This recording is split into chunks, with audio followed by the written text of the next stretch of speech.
In 1862, along the humid banks of the Atchafalaya Basin in southern Louisiana, a woman named Ruth committed an act so unfathomable that neighboring planters refused to speak her name aloud for 3 generations.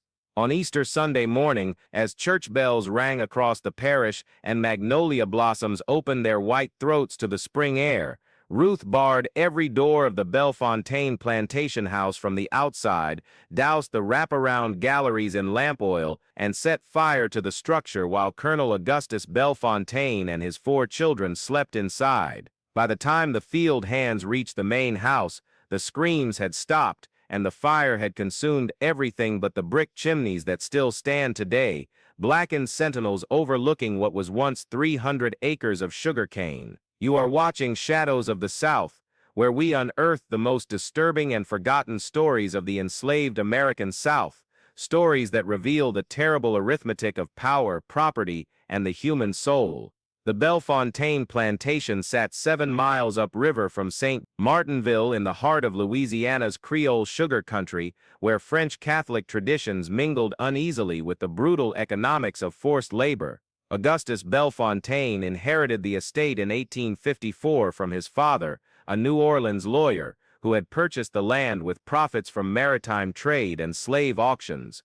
The younger Bellefontaine was 38 years old when he took possession, a graduate of the College of Charleston, fluent in French and English, a man who kept leather-bound ledgers recording not just cotton yields, but also philosophical musings on agrarian civilization, the natural hierarchy of races, and the Christian duty of the planter class. He was known throughout St. Martin Parish as a refined gentleman, a vestryman at St. John's Episcopal Church, a man who quoted Cicero and Jefferson with equal facility and who believed sincerely that slavery was a divinely ordained institution that elevated savage Africans into the light of Christian civilization. His wife, Celestine, had died in childbirth in 1859, leaving him with 4 children ranging in age from 3 to 11, and leaving him also with a profound loneliness that he filled with brandy scripture and an obsessive attention to the management of his human property. The Bellefontaine plantation held approximately 220 enslaved people in 1862, most of them working the vast cane fields that stretched from the main house to the cypress swamps. Among them was Ruth, a woman of approximately 30 years, though no one knew her exact age because she had been sold away from her mother in Georgia when she was still a child. Ruth was tall and dark-skinned, with eyes that the overseer once described in a letter as containing a kind of banked fire, a quality of watchfulness that made white men uncomfortable. She had been purchased by the elder Bellefontaine in 1849 and had worked as a house servant for 13 years, rising to the position of head cook and nursemaid to the Bellefontaine children after Celestine's death. Ruth could read, though she was careful never to let anyone see her with a book. She had learned from the colonel's own children, watching them at their lessons, memorizing letters and sounds, practicing in secret on scraps of newspaper and old correspondence. She had borne 3 children herself, all by different men, all sold away before their 5th birthdays, transactions recorded in the colonel's ledger with the same neat penmanship he used to note the purchase of a new grinding mill or a shipment of molasses barrels. Among the enslaved community at Bellefontaine, there were others whose fates would intertwine with Ruth's in the months leading to that Easter morning. There was Samuel, a 45-year-old carpenter and coffin maker, a man with graying hair and hands scarred from 1,000 small cuts, who had built most of the slave quarters, and who possessed a quiet authority among the other enslaved people. There was Dinah, a field hand of perhaps 22, who had recently given birth to a light-skinned infant, whose parentage was obvious to everyone except, apparently, the colonel himself. There was Moses, a teenager of 16, who worked in the stables and who had been whipped so severely the previous autumn for allegedly stealing a bridle that he still walked with a permanent limp. There was Hester, an older woman who served as midwife and healer, who knew which roots could end a pregnancy and which could ease a dying person into the next world, knowledge passed down through whispered instruction from her own grandmothers. And there was Tom, a blacksmith of enormous physical strength and notoriously bad temper, who had been locked in the plantation jail 3 times for fighting with the overseer, and who bore the scars of countless punishments across his back and arms. The winter of 1861 and 1862 was a strange suspended time in Louisiana. The war had begun the previous April with the firing on Fort Sumter, and though the battles seemed far away in Virginia and Tennessee, their effects rippled through the sugar parishes like shock waves through water. Young white men had marched away to join Confederate regiments, leaving the plantations understaffed and anxious. Rumors circulated among the enslaved population, whispered stories of Union gunboats on the Mississippi, of Lincoln's armies coming south to break the chains, of entire plantations where the enslaved had simply walked away when the master went to war. Colonel Bellefontaine did not go to war. He was past the age of conscription, and besides, he considered his work on the plantation essential to the Southern cause. Sugar fed armies, sugar bought guns and uniforms and medicine. He increased production quotas, lengthened working hours, and instituted a system of random nighttime inspections of the slave quarters to prevent conspiracies or escapes. It was during one of these inspections, in late January of 1862, that the colonel discovered Ruth could read. He had entered her cabin near Nidmat, drunk on brandy and suspicion, and found her bent over a torn page from an old Charleston newspaper, her lips moving silently as she traced the words with one finger. The discovery should have resulted in a savage beating or worse, but instead, the colonel stood in the doorway for a long moment, studying her in the lamplight, and then he did something unexpected. He smiled. He told her that her secret was safe with him. He said he had always suspected she possessed an unusual intelligence, a capacity that set her apart from the others. He began to visit her cabin regularly after that, always late at night, always bringing a bottle and a book. He would read aloud to her, passages from the Bible or Virgil or Milton, and then he would quiz her on what she understood, nodding with satisfaction when she answered correctly. He told her she was proof that the Negro race, properly guided, could rise above its station. He told her many things during those visits, including eventually, horribly, that he loved her. Pause for a moment and reflect on the particular cruelty of this dynamic. In a system where every relationship was poisoned by absolute power, where consent was impossible because refusal meant death or torture, even what a master might have convinced himself was affection became another form of violence. Ruth understood this with a clarity that the colonel, in his self-deception, could never grasp. By March of 1862, Ruth was pregnant. The colonel was delighted, convinced that she carried his child, that this new life would somehow validate his theories about racial improvement and Christian stewardship. He moved her into a small room adjacent to the main house, gave her lighter duties, brought her food from his own table. He talked incessantly about the future, about how the child would be educated, how it would serve as a bridge between the races, how it proved that the institution of slavery, properly administered with paternal care, could produce miraculous results. Ruth listened to these monologues with the same watchful expression she had always worn, saying nothing, her hands resting on her swelling belly, her mind working through calculations that the colonel, drunk on his own fantasy, failed to notice. The other enslaved people at Bellefontaine watched these developments with a mixture of disgust, pity, and dread. They knew that Ruth had no choice in what was happening to her. They knew also that her elevated position made her dangerous to them, a potential informant or collaborator, and so they kept their distance even as they felt a deep, aching sympathy for her situation. Samuel the carpenter was the only one who spoke to her directly, visiting her one evening in early April to bring her a wooden carving he had made, a small bird with spread wings. He told her, in careful coded language, that if she ever needed anything at all, she should come to him. Ruth took the carving and thanked him, and something passed between them in that moment, an understanding that required no words. Easter fell on April 20th in 1862. The colonel had planned a modest celebration, scaled down because of the war but still maintaining the essential rituals of the holiday. There would be a sunrise service at the church, followed by breakfast and egg hunting for the children, and then a feast at midday,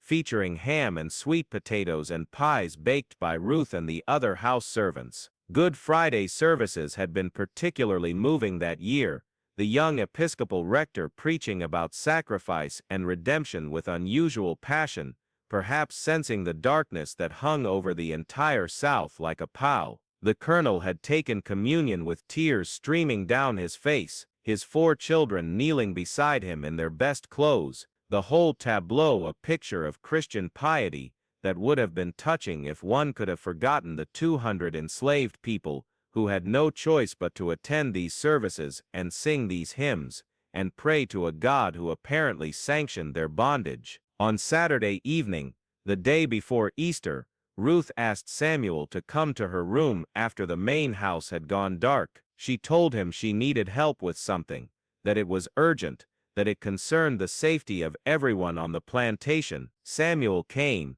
bringing Tom the blacksmith with him, because he sensed that whatever Ruth had planned would require strength as well as cunning. Ruth told them everything. She told them that the colonel had been speaking more and more wildly in recent days, that his drinking had intensified, that he had begun to talk about the coming Union invasion and what he would do rather than surrender his property. She told them that he had a plan to destroy everything, to burn the quarters and poison the wells and shoot any enslaved person who tried to flee, that he would rather see them all dead than free. She told them this with no emotion in her voice, presenting it as fact, and then she told them what she intended to do about it.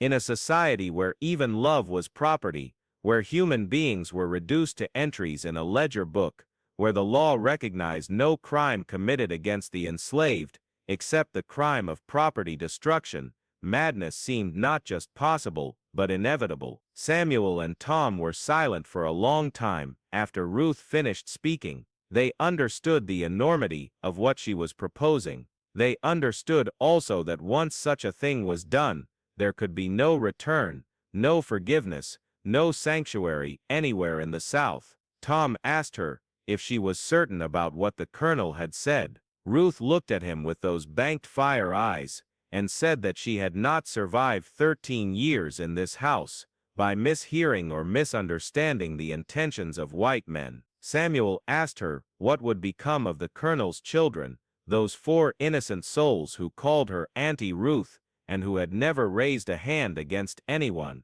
Ruth was quiet for a very long time before she answered. She said that she had 3 children of her own, 3 babies torn from her arms and sold down river, and that she had held those children only long enough to love them before losing them forever, and that if the world was going to judge her for what she was about to do, it had better first judge the system that had murdered her children in every way except the literal one. She said that the colonel's children had been fed on stolen food, and clothed in stolen cotton, and raised in a house built by stolen labor, and that their innocence was an illusion made possible by willful blindness. She said many other things that night, but Samuel would later tell people that what convinced him was not her arguments but her eyes, which held not hatred but a terrible, cold clarity about what the world actually was beneath its veneer of civilization. They made their preparations through the night and into the early morning hours of Easter Sunday. Ruth baked the pies and prepared the ham as she had been instructed, working in the kitchen while the colonel and his children slept upstairs in their beds. At some point during those dark hours, Samuel brought her several small cans of lamp oil, kerosene that was kept in the carpenter's shop for treating wood and cleaning tools. Tom fashioned a simple locking mechanism that could be applied to the exterior of the main house doors, crude but effective, designed to hold for the 15 or 20 minutes that would be necessary. Neither man questioned Ruth further about her decision. They understood that this was her act, her choice, and that their role was simply to provide the means. The colonel and his children never attended the sunrise service that Easter morning. Later, when people tried to reconstruct the timeline, they realized that the fire must have started around 6 o'clock, just as the first light was breaking over the cane fields, and the church bells were beginning their call to worship. Ruth moved systematically, barring the front door first, then the kitchen entrance, then the door that led from the colonel's study onto the side gallery. She poured the oil along the base of the walls, across the wooden galleries that wrapped around the house on 3 sides, soaking the dried timber that had been baking in the Louisiana sun for 30 years. She worked quietly, efficiently, with the same methodical attention she had given to every task in her 13 years of servitude. When everything was ready, when every door was secured, and every surface was properly prepared, she struck a match and touched it to the oil-soaked wood. The fire took hold with shocking speed. The galleries ignited first, flames racing along the oil-slick boards and climbing the support columns like bright vines. Within minutes, the entire lower floor was engulfed, black smoke pouring from the windows and filling the upstairs rooms where the colonel and his children were sleeping off the heavy meal from the previous evening. The accounts from the field hands who witnessed the fire describe hearing screams, brief and terrible, coming from the second floor, and then seeing figures appear at the windows, silhouettes against the orange light, beating on the glass that was designed to keep out the summer heat, and would now keep in the smoke and flames. The colonel's eldest son, a boy named William, who was 11 years old, managed to break one of the upstairs windows, and appeared to be trying to climb out, but the drop was too far, and the smoke too thick, and he disappeared back into the inferno before anyone could bring a ladder. If you have stayed with this account so far, if you have not turned away in horror or disgust, then you must now confront the central moral question that this story poses. What does a system have to do to a human being before that human being is justified in striking back with absolute violence? What calculations of suffering and loss must be performed before the arithmetic of revenge balances out? By the time the enslaved people from the quarters reached the main house with buckets and blankets, there was nothing to be done except watch the structure burn. The heat was so intense that no one could approach within 50 feet of the building. They formed a line anyway, passing buckets of water from the well, throwing them uselessly at the inferno, while the timbers cracked and groaned, and finally collapsed inward, sending up great spirals of sparks into the Easter morning sky. The brick chimneys remained standing, and the foundation, but everything else was reduced to ash and twisted metal, and the unmistakable smell of burned flesh that would linger over the plantation for weeks afterward. Ruth stood at the edge of the crowd, watching the fire with the same expressionless face she had worn through 13 years of servitude, one hand resting on her pregnant belly, the other hanging loose at her side.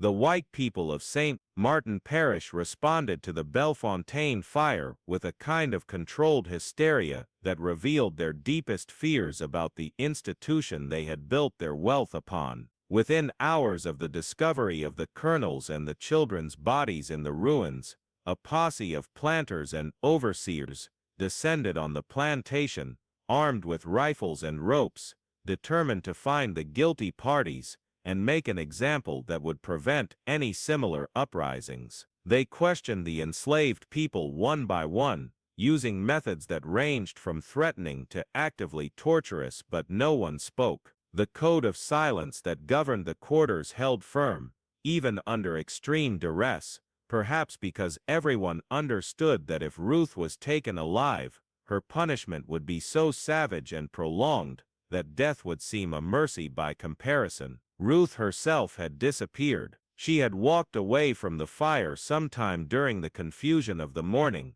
slipping into the cypress swamps that bordered the plantation, moving with the sure-footedness of someone who had planned every step of her escape route. Samuel and Tom had prepared a small skiff for her, hidden in one of the bayou channels, stocked with a blanket and some food and a knife. They had also given her directions to a settlement of Maroons, runaway enslaved people, who lived deep in the Atchafalaya swamps, and who might offer her shelter, at least for a time. Whether she reached that settlement, whether she survived the birth of her child, whether she lived to see the Union armies arrive in Louisiana, and the nominal freedom that came with them, no one knows. The historical record contains no further mention of a woman named Ruth, who had been enslaved at the Bellefontaine plantation. She vanished into the vast watery wilderness of southern Louisiana, and became, like so many others who resisted the institution of slavery,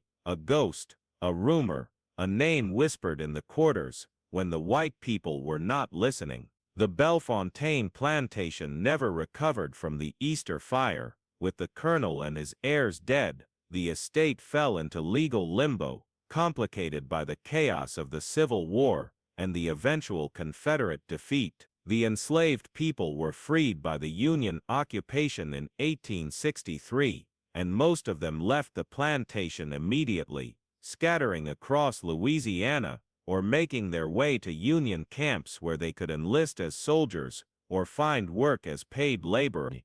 Set on board, a few remained, squatting in the old slave quarters and trying to farm the land, but without clear title or resources, they eventually drifted away. The main house was never rebuilt. The land was sold in parcels after the war, and by the 1880s, the plantation had been broken up into small farms worked by tenant farmers, both black and white, scratching out a living in the shadow of those two brick chimneys that still marked the spot where the Bellefontaine house had stood. Samuel the carpenter survived the war and lived until 1889, working as a paid craftsman in St. Martinville and becoming a respected elder in the black community there. He never spoke publicly about what had happened on Easter morning 1862, but he was known to visit the ruins of the Bellefontaine house once a year, always on Easter Sunday, always alone, and stand there for an hour or more, looking at those blackened chimneys, and thinking his own thoughts about justice and mercy, and the terrible price of freedom. When he died, his grandchildren found among his possessions a small wooden carving of a bird with spread wings, wings that seemed to be reaching toward flight, and though they did not know its significance, they kept it anyway, passing it down through the generations as a family heirloom, whose meaning had been lost to time. The story of Ruth and the Bellefontaine fire was suppressed in the immediate aftermath, white authorities fearing that any detailed account of enslaved resistance might inspire similar acts across the South.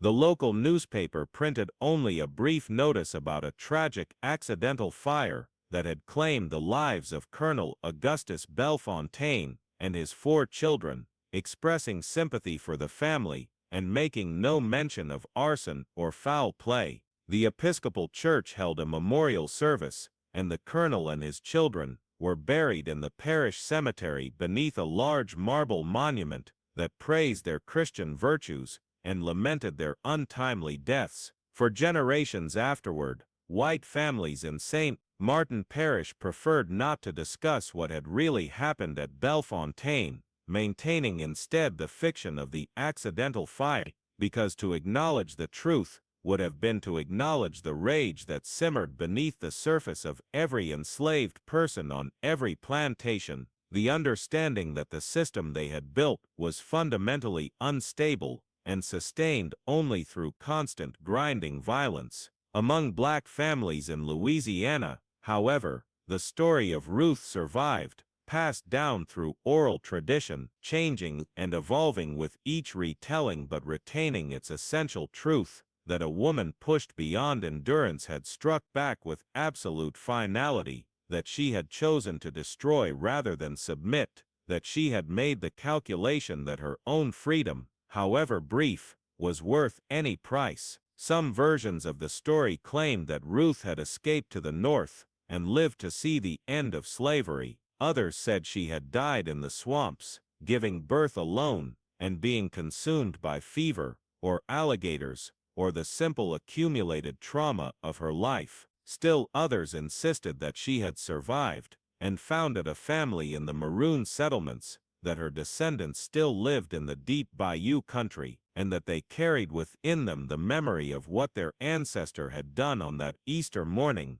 when the magnolias were in bloom and the church bells were ringing. In the decades after the Civil War, as the South rebuilt itself under the regime of Jim Crow segregation, the Bellefontaine Plantation ruins became a local legend, a place that people avoided after dark because of the sounds that were said to come from those standing chimneys, voices crying out in the night, the smell of smoke when there was no fire to produce it. Whether these were genuine hauntings or simply the guilty conscience of a region trying to suppress its own history is impossible to say. What is certain is that the physical ruins of slavery, the standing chimneys and crumbling walls and forgotten cemeteries, are everywhere across the South, marking the landscape like scars, and that each of these ruins contains stories of suffering and resistance that we have only begun to excavate and understand. The work of remembering is uncomfortable and painful,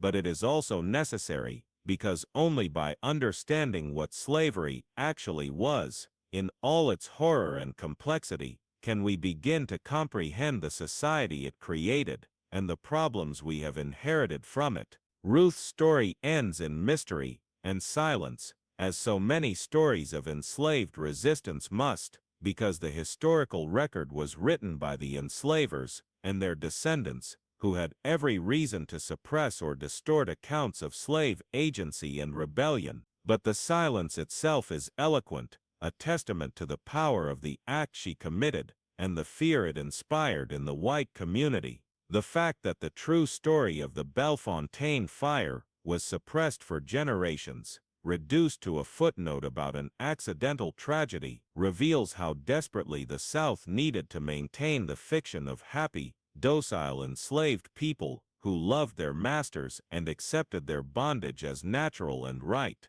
Ruth's act shattered that fiction, demonstrated with brutal clarity that enslaved people were fully human, capable of love and rage and calculated resistance, and that the system that oppressed them rested not on consent or divine sanction, but on naked violence and the constant threat of violence. The Easter timing of Ruth's act adds another layer of significance to the story, an irony so sharp it cuts. Easter is the Christian celebration of resurrection and redemption, the promise of new life emerging from death and suffering. For Colonel Bellefontaine and his family, Easter became instead the day of final judgment, the moment when all the accumulated sins of slavery came due. For Ruth, assuming she survived, Easter represented a kind of resurrection of her own, a rebirth into a life of fugitive freedom that, however brief or difficult, was entirely hers. The juxtaposition of these two meanings, the Christian symbolism and the brutal reality, captures something essential about the relationship between religion and slavery. In the antebellum, the way that sacred texts and rituals were deployed to justify the unjustifiable, to sanctify a system built on suffering, and the way that the enslaved people themselves reinterpreted those same texts and rituals to find hope and strength for resistance. The final question that Ruth's story poses is not whether her act was justified, though that question has occupied generations of historians and ethicists, but rather what kind of society creates situations where such acts become, if not justified, at least comprehensible, where the gap between enslavement and freedom is so vast and so violent that only fire and death can bridge it. The answer, uncomfortable as it may be, is that American society created those situations, that the United States of America built much of its wealth and power on the forced labor of millions of enslaved people, and that the consequences of that choice continue to reverberate through our politics and our economy and our culture more than a century and a half after slavery's legal end. Ruth's story is American history, not a footnote or an aberration, but a central thread in the tapestry of who we are and how we got here. The flames that consumed the Bellefontaine house on Easter morning, 1862, illuminate truths that many would prefer to leave in darkness, but truth, however painful, is preferable to the comfortable lies we tell ourselves about the past. These stories reveal the price of power and the silence that the South preferred to forget. What do you think should be remembered? How should we reckon with this history? Share your reflections below, and let us continue the difficult but necessary work of facing our past honestly, so that we might build a more just future.